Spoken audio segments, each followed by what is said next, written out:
A very good evening to you. We are glad you are watching the Uganda Catholic Television. 7 p.m. Uctv News comes in with me, Sunday Gloria Aboch. The 11th Parliament this morning received sad news of the demise of the Dokolo woman Member of Parliament, Cecilia Ogwal.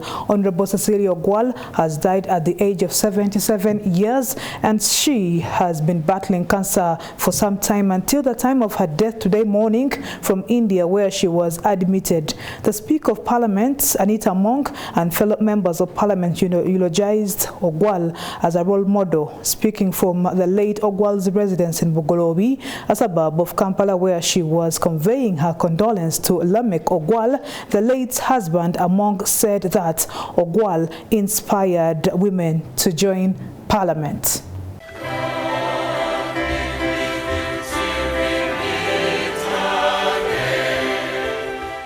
Your Excellency, I was also surprised that you have not mentioned one critical issue. I know I've appreciated you before, but on many occasions you have done well and then you mess it up. So I can't keep quiet. I have to tell you, because if I don't, they are all protecting their jobs, so they cannot tell you. But at least for me, you get it for free. The Iron Lady now rests. Born 12 June 1946 to Opio Boniface and Rosemary Apio, Cecilia was married to Lamek Ogwal with 7 biological children and several adopted ones. At 23, Cecilia Barbara Atim Ogwal won the first Miss Uganda pageant that was held in 1969 at the now Sheraton Hotel. Thereafter, she was crowned the Bachelor of Commerce finalist at the East African University in Nairobi. She then became so involved with Dr. Milton Obote's party, the Uganda People's Congress, later joining the Forum for Democratic Change because she related with its agenda for capturing power. We must stand up and prove we are not going to be allowed to be dictated to when we are protecting our vulnerable children.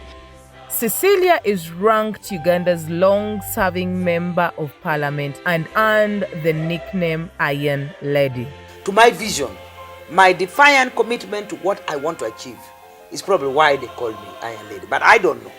That if every homestead in Lango and Acholi could be given 2 oxen and 1 ox plow, every homestead, that will be able to address some of the gaps that we have been experiencing. There are certain something about Lango which may be very difficult to touch. The Iron Lady holds a certificate in public-private partnerships from Australia's Habitat Studies in 2008 and a certificate in Christian-based values, Hagai Institute, Singapore, 1997. She was the liaison officer for returning refugees at the Uganda Embassy in Kenya from the year 1979 to 1980. Uganda therefore pledges to remain steadfast in its commitment to uphold, promote, and protect the human rights of its national and other individuals living in the country. This is in accordance with our constitution. UPC's Presidential Policy Commission from 1992 to 1996. Cecilia, the chairperson, UPC Interim Executive Council from 1996 to 2004. Papa, thank you for caring for the family, caring for me. I still have a score, at least a score to live. She was the chairperson of Uganda Development Bank from the year 1981 to 1986. The Iron Lady now rests.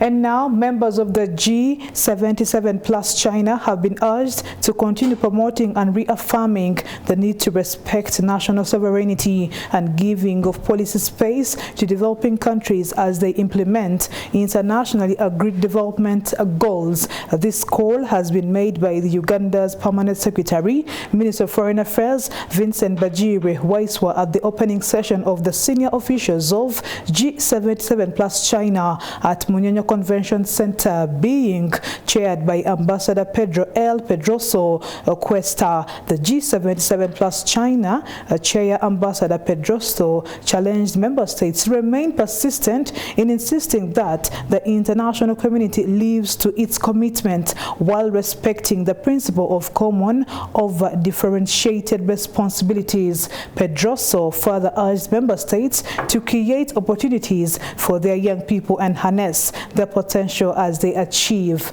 gender equality.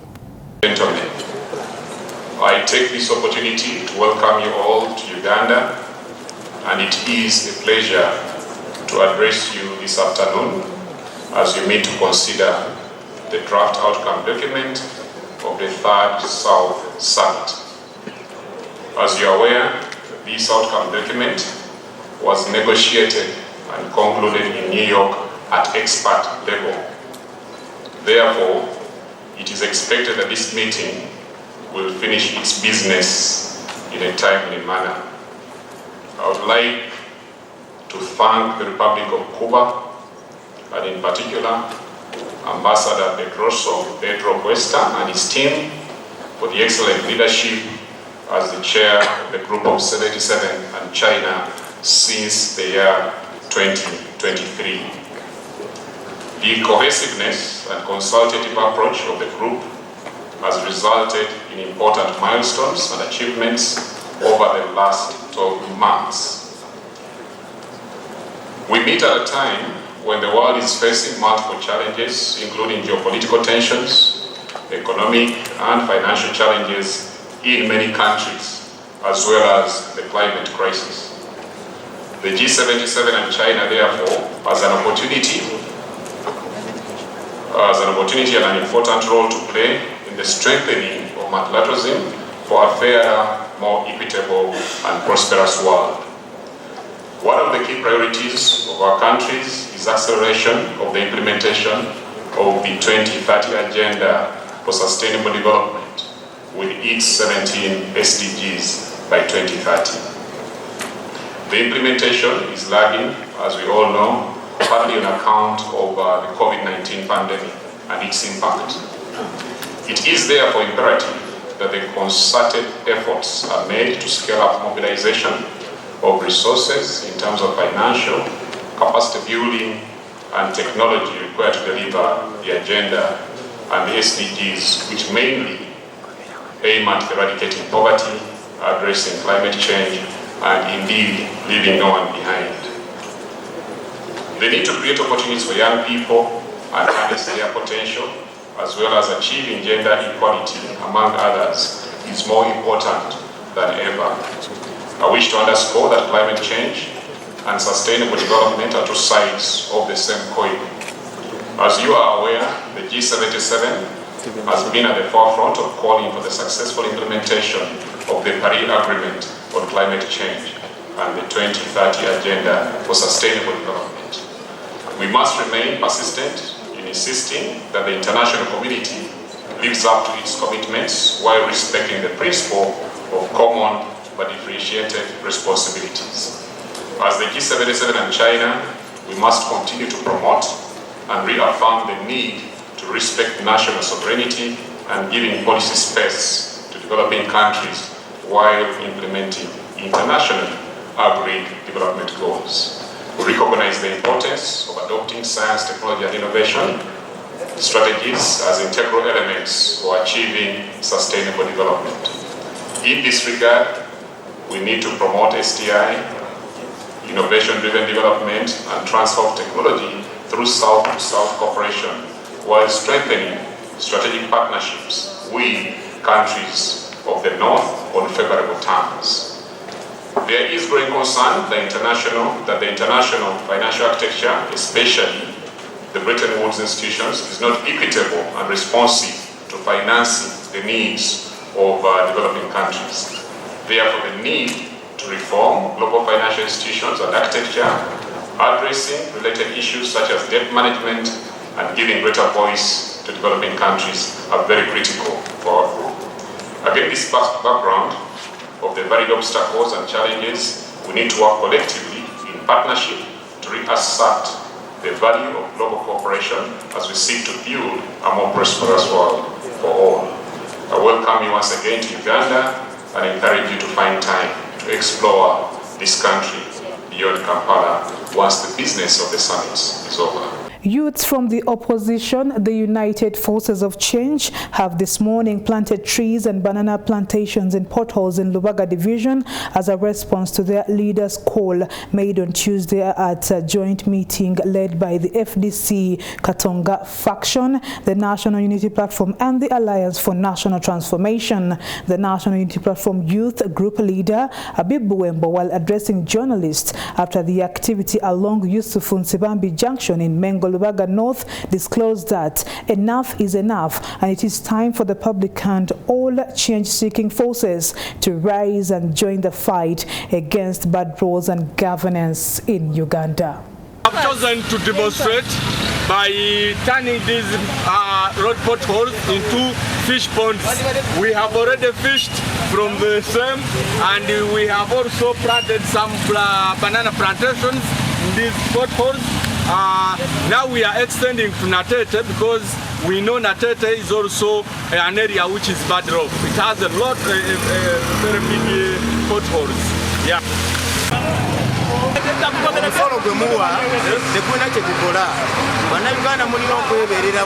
Yes, we are demonstrating.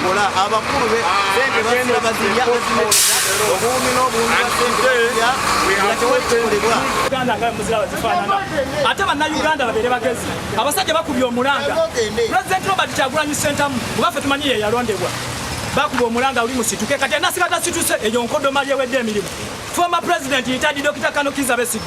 What Mania Webanga Karuna Biwa. Now we are moving to Natete because there are also other big potholes. We have fish ponds.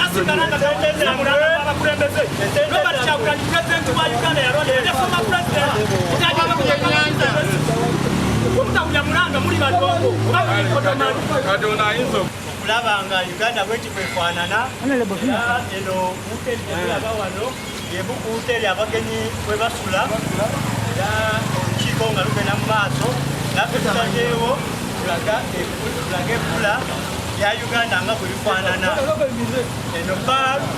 eno ye paalo mu Uganda twagala otegeeza abagenyi abaze mu Uganda buno nti eno Uganda bwe bifaanana tusobola okufuna emirenga yebuku hoteli abagenyi kwe basula era olukiiko nga lugenda mu maaso naffe tutateewo tulaga ekkula ya Uganda nga bwe bifaanana eno ye paalo mu Uganda twagala otegeeza abagenyi abaze mu Uganda buno nti eno Uganda bwe bifaanana tusobola okufuna emirenga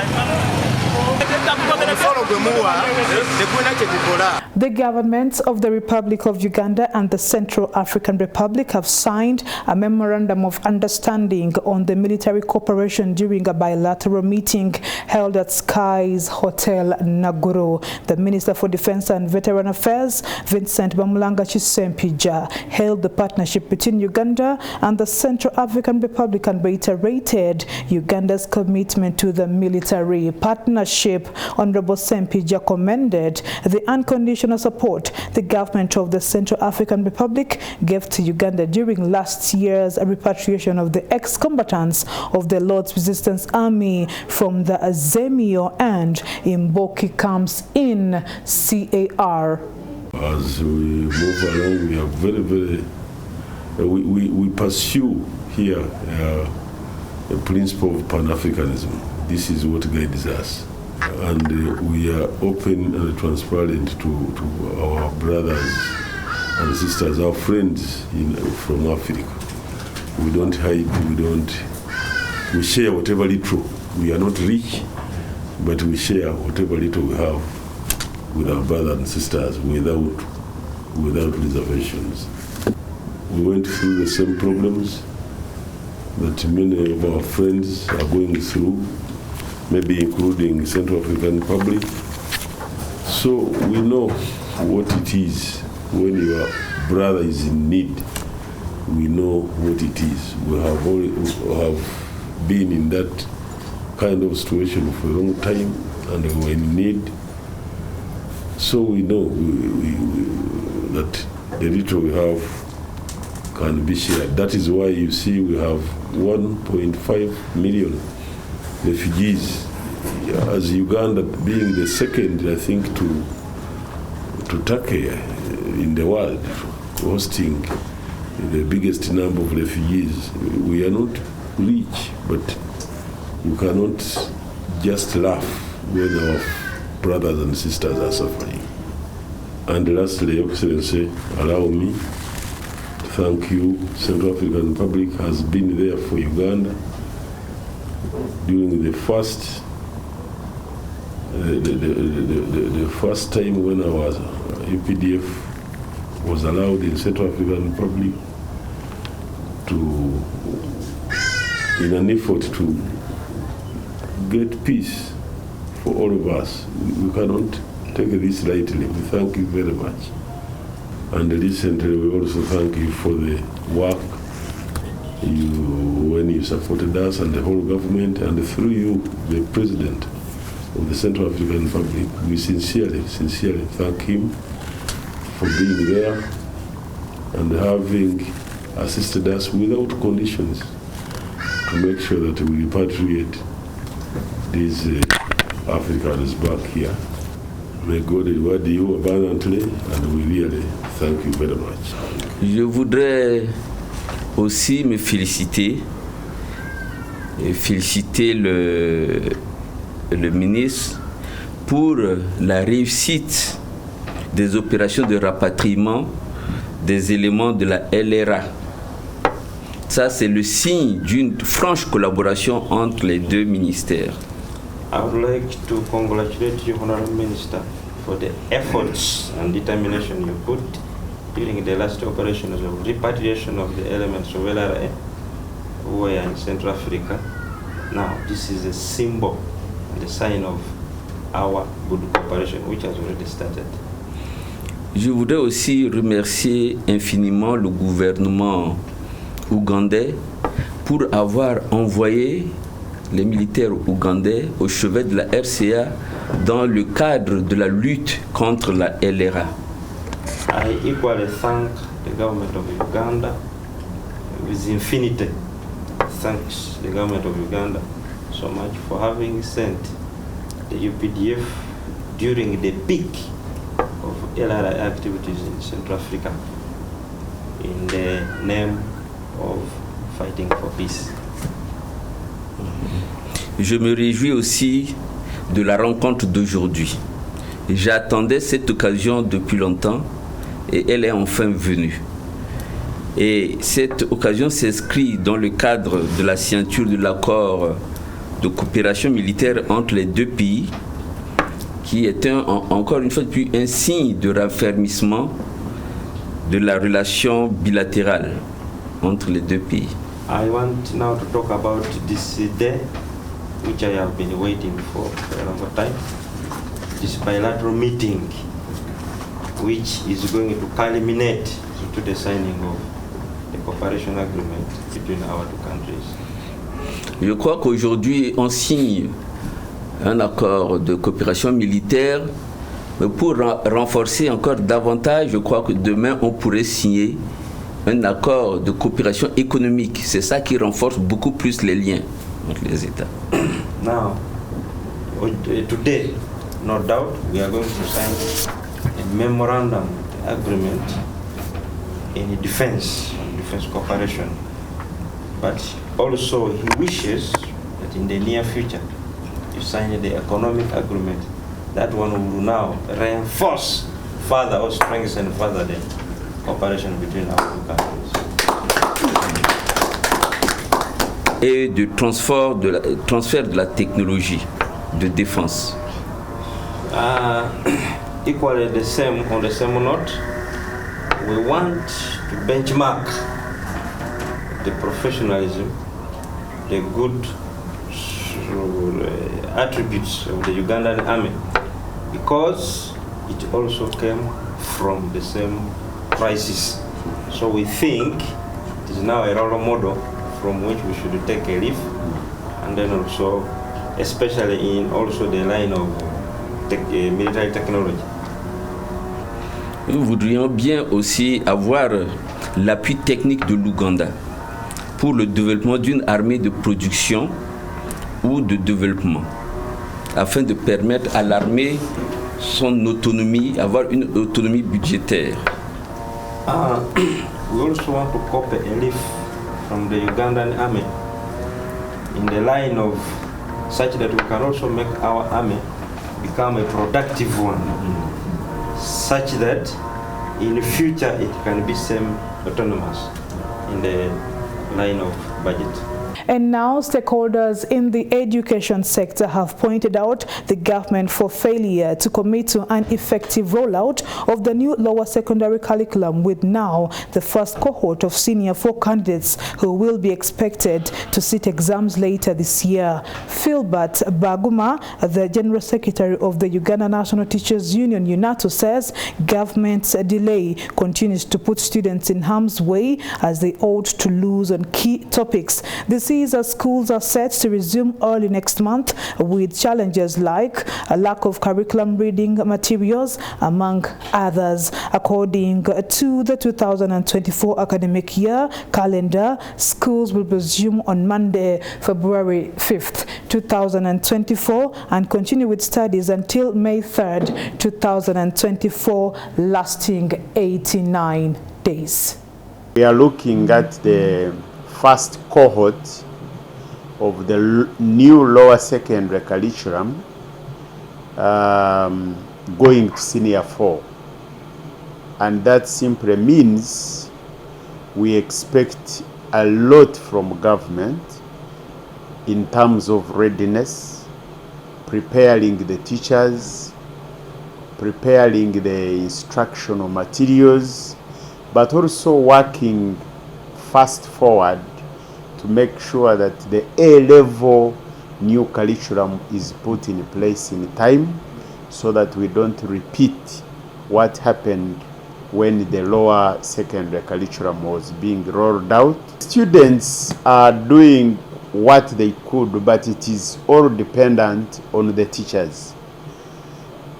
It is true not all the teachers have been trained under the new curriculum, and therefore part of what the government needs to do is to provide funds for training of teachers and buying of scholastic materials to use under the new curriculum. In case there are casualties under the old curriculum, then they have to think of specially providing for them if they have to expect results.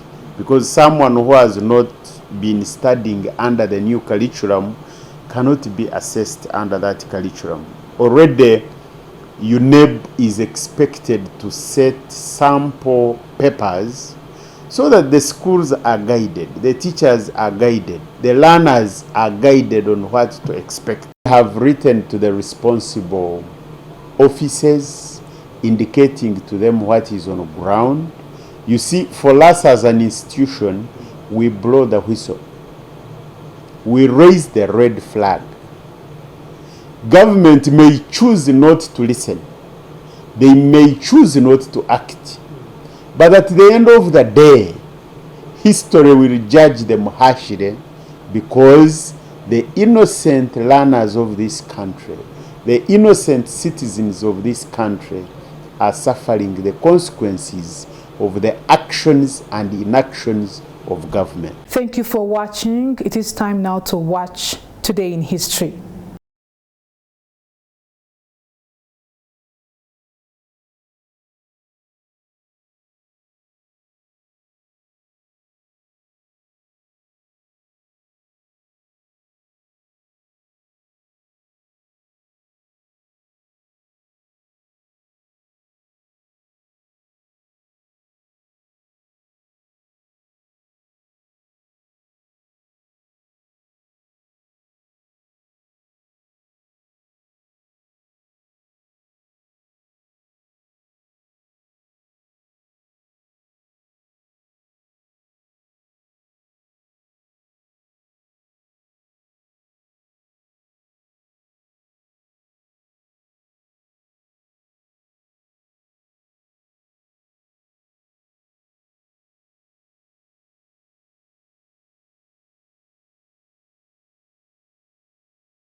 You're watching the Uganda Catholic Television. UCTV News takes a break and we'll be back with the Rome reports.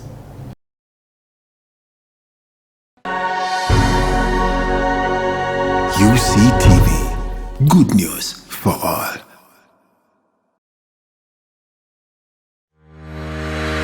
Catch incredible stories of resilience, success. You can manage that money. With a topping of inspiration. Get interested in people, not interested in yourself. Inspire, achieve, repeat.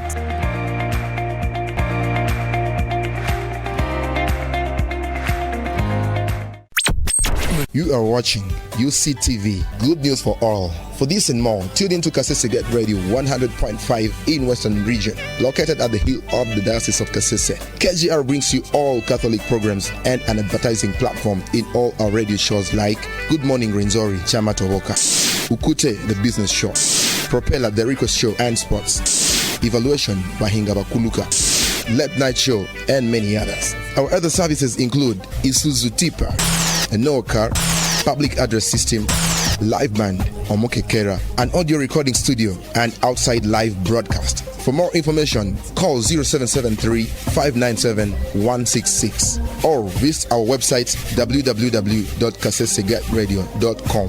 Kasese Radio, Omusondoria, the voice of truth. It's unbelievable. Now, companies, businesses, and organizations can make bulk payments easily with Centenary Bank's corporate center SWIFT to anyone without the need of a bank account, anywhere, anytime, just like that. The recipient needs only their phones, national ID, and token number received via SMS to withdraw money from any center agent nearby. The Centenary Bank's corporate center SWIFT is simple, secure, and convenient. You think it's too good to be true? Visit any of our branches countrywide or visit www.centenarybank.co.ug to know more. Centenary Bank. Centenary Bank is a member center group regulated by the Bank of Uganda. Customer deposits of up to 10 million shillings are protected by the Deposit Protection Fund of Uganda. Terms and conditions apply. UCTV, good news for all.